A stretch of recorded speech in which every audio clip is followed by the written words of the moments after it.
অন্তর্বর্তী সরকারের প্রধান উপদেষ্টা ডক্টর মোহাম্মদ ইউনূসের নেতৃত্বে জাতীয় ঐকমত্য কমিশন গঠন করা হয়েছে। 6 মাস মেয়াদী এই কমিশন আগামী 15 ফেব্রুয়ারি থেকে কার্যক্রম শুরু করবে। 12 ফেব্রুয়ারি সরকারের মন্ত্রিপরিষদ বিভাগ থেকে এ কমিশন গঠনের প্রজ্ঞাপন জারি করা হয়েছে। এ বিষয়ে বিস্তারিত থাকছে টিভিএস নিউজ আপডেটসে। আপনাদের সঙ্গে আছি আমি লাবিব হাসান। কমিশনের কার্যপরিধির বিষয়ে প্রজ্ঞাপনে বলা হয়েছে, কমিশন আগামী নির্বাচনকে সামনে রেখে নির্বাচন ব্যবস্থা, পুলিশ, বিচার বিভাগ, জনপ্রশাসন, সংবিধান ও দুর্নীতি দমন বিষয়ে সংস্কারের জন্য গঠিত কমিশনগুলোর সুপারিশ বিবেচনা ও গ্রহণের লক্ষ্যে জাতীয় ঐকমত্য গঠনের জন্য রাজনৈতিক দল ও শক্তিসমূহের সঙ্গে আলোচনা করবে এবং এ মর্মে পদক্ষেপ সুপারিশ করবে। কমিশনের মেয়াদ হবে কার্যক্রম শুরুর তারিখ থেকে 6 মাস।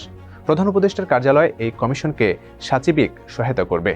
কমিশনের সহসভাপতি করা হয়েছে সংবিধান সংস্কার কমিশনের প্রধান অধ্যাপক আলী রিয়াজকে।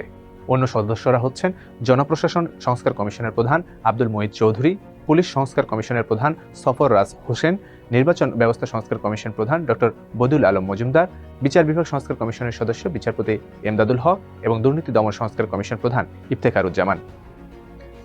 এর আগে 2024 সালের 16 ডিসেম্বর জাতির উদ্দেশ্যে ভাষণ দেওয়ার সময় প্রধান উপদেষ্টা জাতীয় ঐকমত্য কমিশন গঠনের সিদ্ধান্তের কথা জানিয়েছিলেন। দর্শক, এই ছিল এখনকার মতো আপডেটস। পরবর্তী নিউজ আপডেট পেতে সঙ্গে থাকুন টিভিএস এর।